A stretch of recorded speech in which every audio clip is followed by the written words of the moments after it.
আমাদের প্রতিবেশী একখান রাষ্ট্র আছে, তাদের মাথা ব্যথা হলো আমাদের এই জায়গাটাকে অশান্তি রাখতে পারলে, এখানে কিছুটা ঝামেলাও করে রাখতে পারলে, বাংলাদেশের কিছু ঝামেলা হোক, এই ঝামেলাটা করার জন্য প্রতিবেশী রাষ্ট্রের মূল মনোযোগ হলো বাংলাদেশে অশান্তি তৈরি করার জন্য। সেখান থেকে সেনাবাহিনী প্রত্যাহার করে তারা তাদের মাতব্বরি প্রতিষ্ঠা করার জন্য ষড়যন্ত্র তারা করেছে। এটা কখনোই আমরা বাস্তবায়ন হতে দেব না। আমাদের পার্বত্য চট্টগ্রামের সমস্যাটি আসলে ভৌগোলিক সমস্যা, এটা রাজনৈতিকভাবে এটা সমাধানের রাস্তা নেই। কারণ ভৌগোলিক সমস্যা থেকে বিশ্লেষণ করলে আমাদের এই অংশটুকু তো কোনো বিচ্ছিন্ন দ্বীপ না, এটি হচ্ছে ৫৬,০০০ বর্গমাইলের একটি অংশ। সুতরাং এই অংশ হিসাবে এটিকে সামগ্রিক বিবেচনা নিতে হবে। সামগ্রিক বিবেচনা নেওয়ার জন্য এখানে রাঙামাটি, এখানে খাগড়াছড়ি, এখানে বান্দরবান, ৩টি জেলাকে সমন্বয় করে যে অংশটুকু আছে, এই অংশটুকুতে যারা বসবাস করে তারা তো আমাদের দেশেরই মানুষ, তারা তো আমাদের দেশেরই নাগরিক।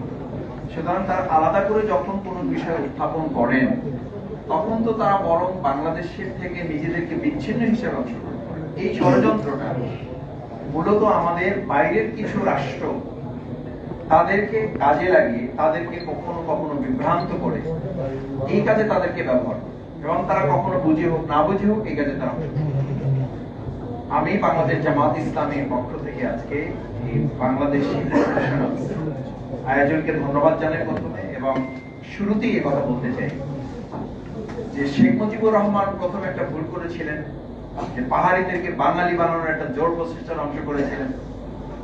তার মেয়ে আরেকটা ভুল করেছেন, যে শান্তি প্রতিষ্ঠার নামে মূলত সেখানে বাঙালি এবং পাহাড়িদের উপেক্ষা করে একটা গোষ্ঠীকে, চাকমার একটা অংশকে সন্তুল আরমার নেতৃত্বে তাকে দিয়ে একটা শান্তি চুক্তির নামে মূলত পাহাড়ে একটা অশান্তি তারা তৈরি করেছে।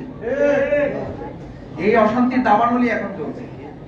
আমি আজকে প্রথমে অনুরোধ করব যে নতুন যে সংবিধান আসছে বা আসবে, সেখানে আমাদের এই শান্তি চুক্তি বাতিল করে আমাদের সংবিধানে স্পষ্ট উল্লেখ করা আছে ৩৬, ৩৭, ৪২ নম্বর ধারায় সেখানকার অধিবাসীদের যে ভোগ করার অধিকার, অংশগ্রহণ করার অধিকার, অবস্থান করার অধিকার এবং নাগরিক হিসেবে তাদের স্বীকৃতি, সেই স্বীকৃতি যেন সেখানে চূড়ান্তভাবে বাস্তবায়ন করা হয়, সেটি নিশ্চিত করার জন্য আমরা বর্তমান তত্ত্বাবধায়ক এই নির্দলীয় নিরপেক্ষ সরকার ইন্টারিম গভর্নমেন্টকে আমরা অনুরোধ করতে চাই এবং তাদের কাছে আহ্বান জানাতে চাই। দ্বিতীয় কথা হচ্ছে, যেহেতু প্রধান অতিথি কথা বলবেন, আমি শেষ দুটো পয়েন্ট বলে আমার সংক্ষিপ্ত কথা শেষ করতে চাই। দেখেন, আজকে আমাদের এখানে সেনাবাহিনীকে এখান থেকে তুলে নেওয়ার জন্য কথা বলা, আসলে কি সেনাবাহিনীকে এখান থেকে যারা তুলে নিতে পারেন, আমরা কি বলবো যে বগুড়া থেকে ওনাদের অসুবিধা হয়, বগুড়া থেকে সেনাবাহিনীকে প্রত্যাহার করেন? ওনাদের সুবিধার জন্য কি আমরা বলবো যে আমাদের লালমনিরহাট থেকে সেনাবাহিনী প্রত্যাহার করেন? এর অর্থ হলো আমাদের প্রতিবেশী একখান রাষ্ট্র আছে, তাদের মাথা ব্যথা হলো আমাদের এই জায়গাটাকে অশান্তি রাখতে পারলে, এখানে কিছুটা ঝামেলাও করে রাখতে পারলে, বাংলাদেশের কিছু ঝামেলা হোক, এই ঝামেলাটা করার জন্য প্রতিবেশী রাষ্ট্রের মূল মনোযোগ হলো বাংলাদেশে অশান্তি তৈরি করার জন্য। সেখান থেকে সেনাবাহিনী প্রত্যাহার করে তারা তাদের মাতব্বরি প্রতিষ্ঠা করার জন্য ষড়যন্ত্র তারা করেছে। এটা কখনোই আমরা বাস্তবায়ন হতে দেব না। সেনাবাহিনী থাকলে অসুবিধা কি? আমি তো ছাত্র জীবন থেকে, আমি ইসলামী ছাত্র শিবির করি ১৯৮৮ সাল থেকে। সাংগঠনিক কারণে, রাজনৈতিক কারণে বহুবার ওখানে যাওয়ার সুযোগ হয়েছে, ভাইদের সাথে মেশার সুযোগ হয়েছে, কথা বলার সুযোগ হয়েছে। তারা বলেছে যে ভাই, আমরা তো এখানে এমন ভাবে নির্যাতিত যে আপনাদের দেশে আর চাঁদা কি উঠে, এখানে আমাদের কয়েক জায়গায় চাঁদা দিতে হয়। আমি বললাম কেন ভাই?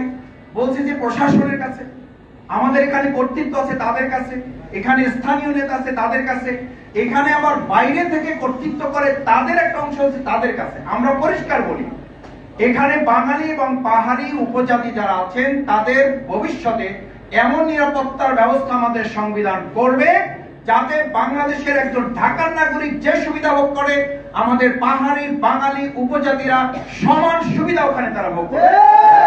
আমাদের ঢাকার একজন নাগরিক এখানে 10 তলায় থেকে যে নিরাপত্তা পাবে, আমাদের পাহাড়ি বাঙালিরা আমাদের সংবিধানে একই নিরাপত্তা তাদের সেখানে নিশ্চিত করে।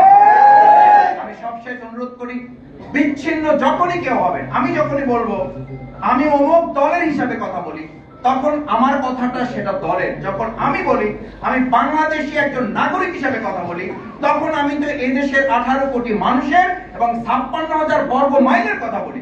আমরা বলবো যে আমাদের ওখানে 5,093 বর্গ মাইল, এটা না, বরং 56,000 বর্গ মাইলকে একত্রিত করেই আমরা বাংলাদেশের নিরাপত্তা নিশ্চিত করতে পারলেই পাহাড়ি, বাঙালি, উপজাতি সকলের নিরাপত্তা নিশ্চিত হবে। যখনই তাদের আলাদা করা হবে, আমি মনে করি চক্রান্ত করে, ষড়যন্ত্র করে তাদের নিরাপত্তা নিশ্চিতের নামে বাইরের একটা অংশ তাদেরকে মেন্টালি, সাইকোলজিক্যালি তাদের উপরে আধিপত্য বিস্তার করা, বাংলাদেশ থেকে তাদেরকে বিচ্ছিন্ন করার অংশ হিসাবে যে ষড়যন্ত্র করছে, আগামী দিনে এমন সরকার জনগণের নেতৃত্বে প্রতিষ্ঠিত হবে, এই সমস্ত চক্রান্ত ষড়যন্ত্রের সমুচিত জবাব দিয়ে বাংলাদেশী নাগরিকের যেমন অধিকার হবে, তাদেরও নাগরিকত্ব নিশ্চিত আমরা করবো ইনশাআল্লাহ।